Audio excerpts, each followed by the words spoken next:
Money has dominated Formula One from the very beginning. Before the billion-dollar teams, before the private jets, before the luxury sponsors, F1 was already a sport where cash decided who got through the door, who built the fastest machine, and who even had the right to risk their life on the grid.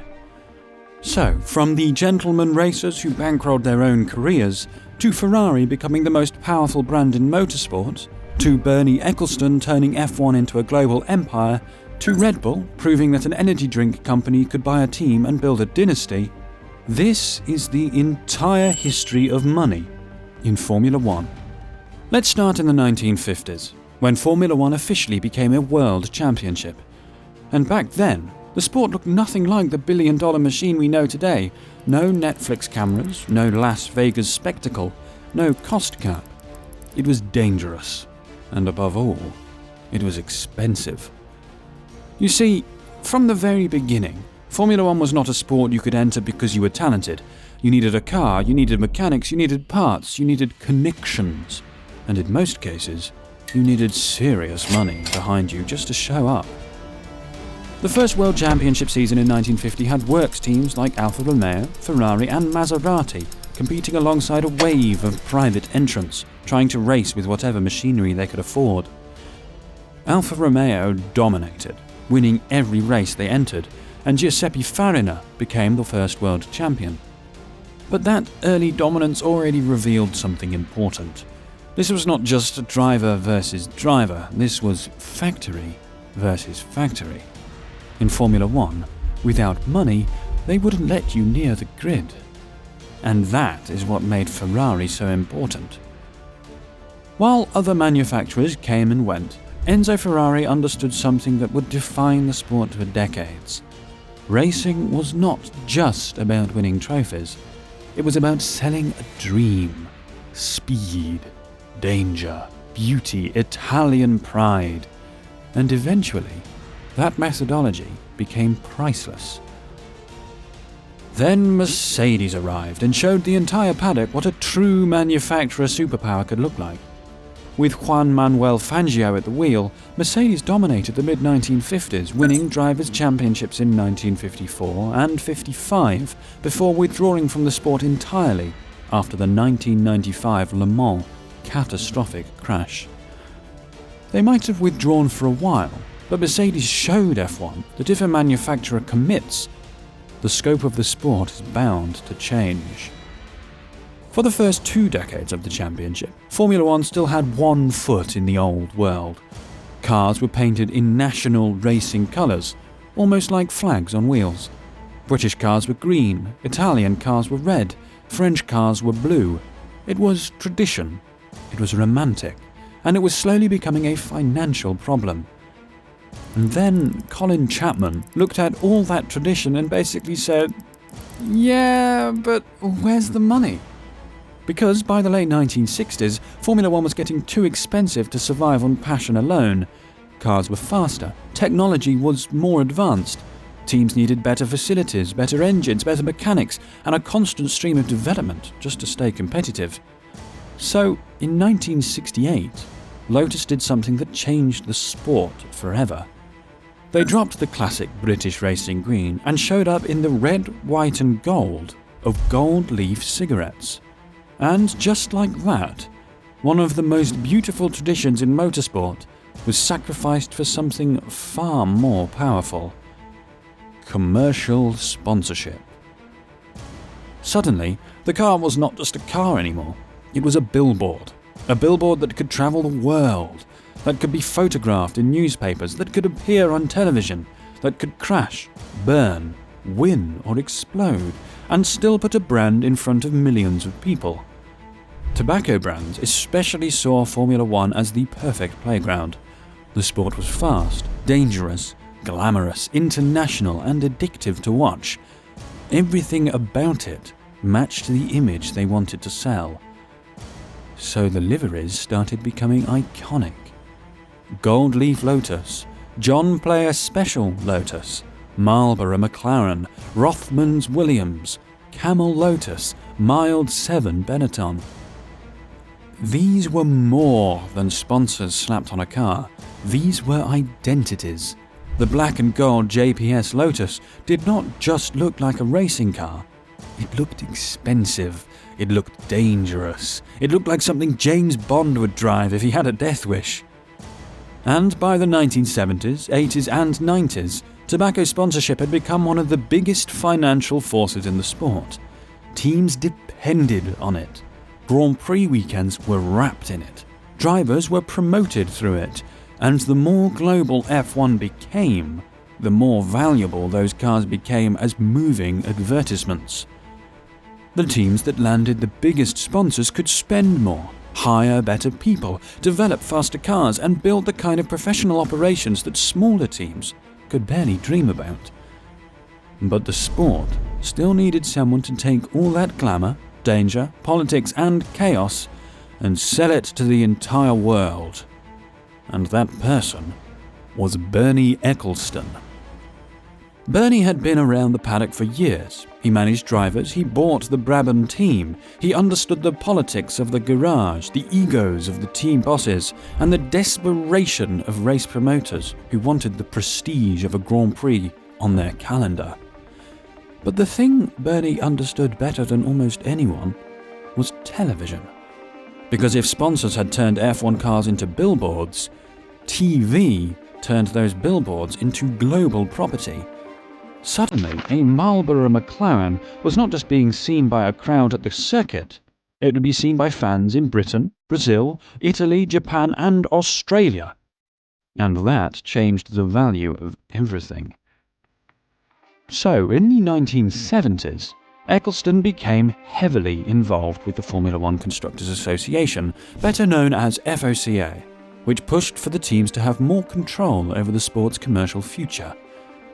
By the early 1980s, a political battle between FOCA and the governing body led to the first Concord Agreement in 1981, which, most importantly, gave the teams the power to negotiate television coverage.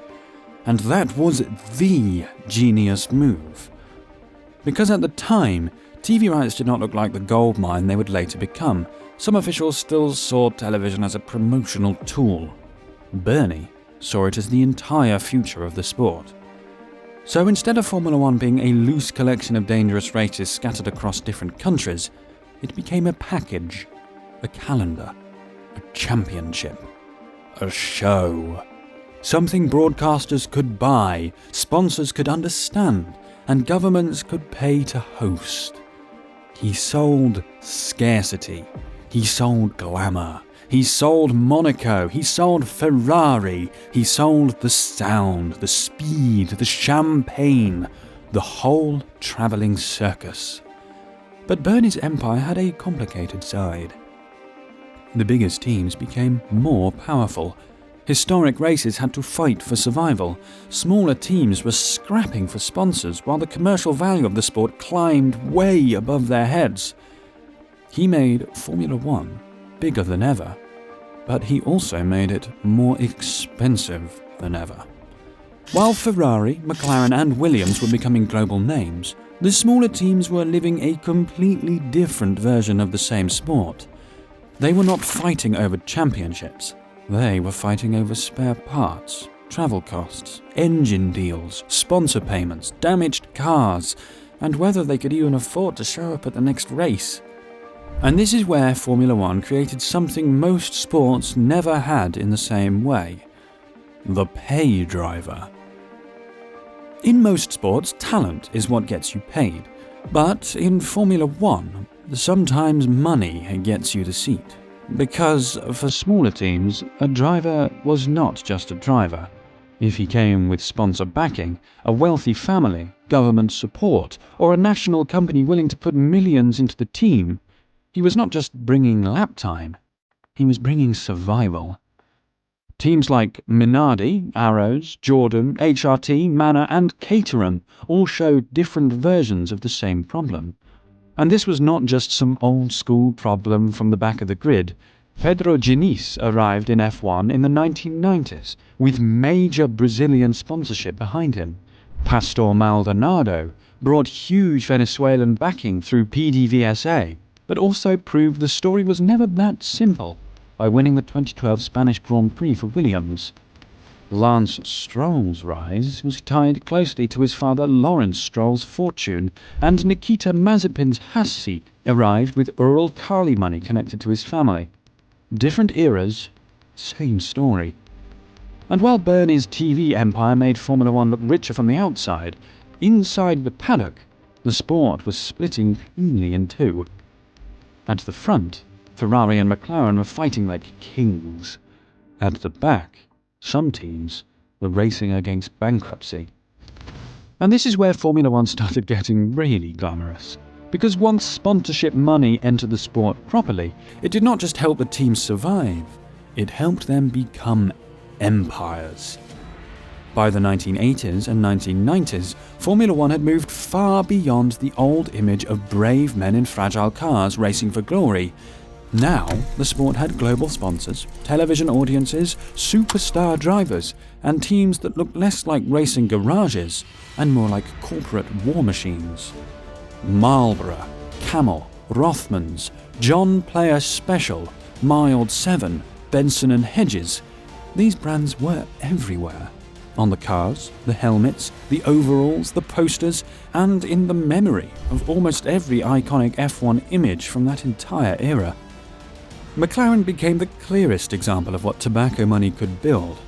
With Marlboro behind them and drivers like Niki Lauda, Alain Prost and Ayrton Senna at the wheel, McLaren became one of the defining forces of Formula One's golden age.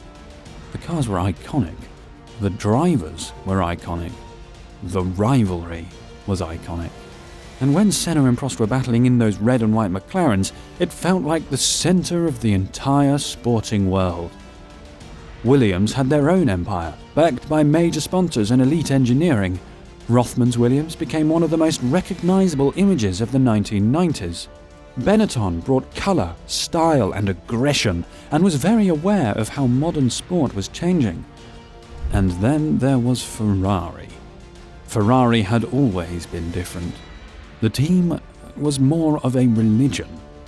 And once Marlboro money was tied to that red identity, their commercial power went to another level entirely.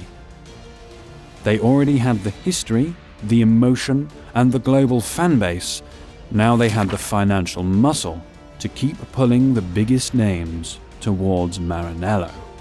And this is where Ferrari stopped living off mythology and started building a machine. For all its power and prestige, Ferrari had not won a driver's championship since 1979. Now, that is a long time for a team that sees itself as the heart of the sport. So, Ferrari did what football's biggest clubs have always done when history alone is no longer enough.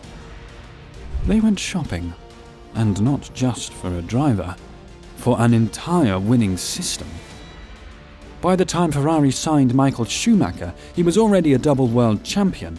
He had beaten the old order. He had the speed, the discipline, the ruthlessness, and the aura of someone who could change the entire direction of a team. But Ferrari did not pay him just to drive the car. They paid him to become the center of the project. Around him, they assembled something massive. Jean Todt brought order. Ross Brawn brought strategic genius. Rory Byrne brought car design. And slowly, proper structure replaced the romantic Italian chaos. They were spending on brains. And more importantly, they were spending on the belief that if you put the right people around the right driver and give them enough time and resources, eventually the sport has to bend. And eventually, it did. 5 straight drivers' championships for Schumacher from 2000 to 2004, 6 straight constructors' championships for Ferrari from 1999 to 2004. Ferrari's Schumacher era proved what elite spending looked like when it was organised properly. They bought the system that made Schumacher unstoppable. Now this is where Formula One became irresistible to the biggest car companies in the world. By 2000, F1 was everywhere on global television, and that made the sport look like the ultimate advertising weapon. Win in F1, and you're not just selling a car. You're telling the world your company was faster, smarter, braver, and more advanced than every competitor on the grid. So the manufacturers came in. Toyota, BMW, Honda, Renault, Jaguar, and Mercedes watching from the background, waiting. These were not small private teams praying for a sponsor check. These were giant companies with boardrooms, factories, global marketing departments, and budgets that smaller teams could only dream about. But Formula One does not care how rich you are if the machine does not work, and nobody proved that more brutally than Toyota. One of the largest car companies on Earth, a purpose-built factory in Cologne, resources that made success feel inevitable. After years of heavy spending, the project ended without a single Grand Prix victory. All that money, all those resources, not one win. Honda had their own painful chapter. Their works project struggled badly in the late 2000s, then, almost comically, after Honda pulled out, the remains of the team became Brawn GP and immediately won the championship the following year. So Honda poured years of resources into the project, walked away, and the team they left behind won the title. That is Formula One for you. BMW showed serious promise, winning a Grand Prix with Robert Kubica in 2008, before the global financial crisis shifted corporate priorities and the project was quietly shut down. Renault told a different story. With Fernando Alonso, clever engineering, and sharp execution, they broke Ferrari's grip and won back-to-back titles in 2005 and 2006. Renault basically proved you did not always need the biggest budget to beat the richest team. But there was still a major problem. These car brands were not getting their profit. So, by the end of the 2000s, a lot of them walked away, humbly. And this is where Formula One got one of its strangest money stories. Because if you told someone in the 1990s that Ferrari, McLaren, BMW, Toyota and Honda would all be fighting for supremacy, that would make sense. These were car companies, racing names, people who belonged in the sport. But if you told them that one of the most powerful teams in Formula One history would be built by an energy drink company, they would have laughed in your face. And to be honest, that's a fair reaction. You see, Red Bull had already built a brand around extreme sports and the idea that adrenaline was a lifestyle. So, Formula One was a perfect fit. Fast, dangerous, global, stylish, and watched by exactly the kind of audience Red Bull wanted to own. At first, their involvement looked like a sponsorship. But in 2004, they bought Jaguar Racing from Ford, and suddenly, the joke became serious. Now, mind you, Jaguar Racing was a failing team, so people just saw Red Bull playing with an expensive toy. But Red Bull did not just slap stickers on a car. They built an ecosystem. They bought Minardi and turned it into Toro Rosso. This was their junior team and a driver pipeline. Then they hired Adrian Newey, one of the greatest car designers in the history of the sport. With Newey designing, Christian Horner running the team, and Sebastian Vettel driving, the gimmick turned into a genuine threat. Then, from 2010 to 2013, Red Bull became the thing every manufacturer feared. A drinks company beating the car companies. 4 straight Drivers' Championships for Vettel, 4 straight Constructors' Championships for Red Bull. Ferrari had more history, McLaren had more tradition, but Red Bull had built the better machine. And that changed how people look at money in Formula One forever, because Red Bull proved you did not need to be Ferrari to become Ferrari-level powerful. You needed money. You also needed control, identity, tactical genius, and the patience to turn a brand into a race-winning operation. They won with Vettel, suffered through the early hybrid years, rebuilt around Max Verstappen, and returned as the most feared team on the grid. An energy drinks company with a more convincing Formula One empire than most car manufacturers. And boy, did that upset people. But Red Bull's reign did not last forever, because in 2014 the hybrid era arrived, and Mercedes became the next reminder of what happens when manufacturer money, technical timing, and the right structure all line up at once. They did not just win. They dominated so heavily, so completely, that the sport's spending gap became impossible to ignore. You see, the money race had gone too far. For decades, the richest teams had been playing a different sport from everyone else. If the car was slow, they brought upgrades. If a department was weak, they hired better people. If a rival found an advantage, they threw resources at solving it. For smaller teams, one wrong decision direction could ruin the entire season. One bad sponsorship year could force layoffs. One poor engine deal could trap them at the back of the grid for years. By the 2010s, the top teams were spending hundreds of millions annually. The same few teams kept winning. The same few teams controlled the politics. And the same few teams attracted the best drivers, the best engineers, and the biggest sponsors. So, for the first time in the sport's history, Formula One introduced a cost cap. In 2021, the first cost cap was set at $145 million, then dropped to $140 million in 2022 and $135 million in 2023. And that is a massive psychological shift. Because F1 had always been an arms race. The whole point was to outthink, outbuild, and outspend the person next to you. But the sport had reached a point where unlimited spending was threatening the product itself. If only 2 or 3 teams could realistically win a championship, how long before fans stopped believing in the fight? But of course, this is still Formula One. The money did not disappear, it just moved. Because while performance spending was now capped, the value of the teams themselves started exploding. Sponsors became more interested, investors started looking at F1 differently, and owning a Formula One team stopped feeling like lighting money on fire for prestige, and started feeling like buying into a protected luxury franchise. The cost cap was designed to stop the richest teams from spending the sport into oblivion, but it accidentally made the teams worth an absolute fortune. And this is where Formula One stopped acting like an old-money European racing club and started acting like entertainment. For decades, Formula One had always carried itself like a sport that did not really need to explain itself to outsiders. If you understood it, you understood it. If you did not, that was your problem.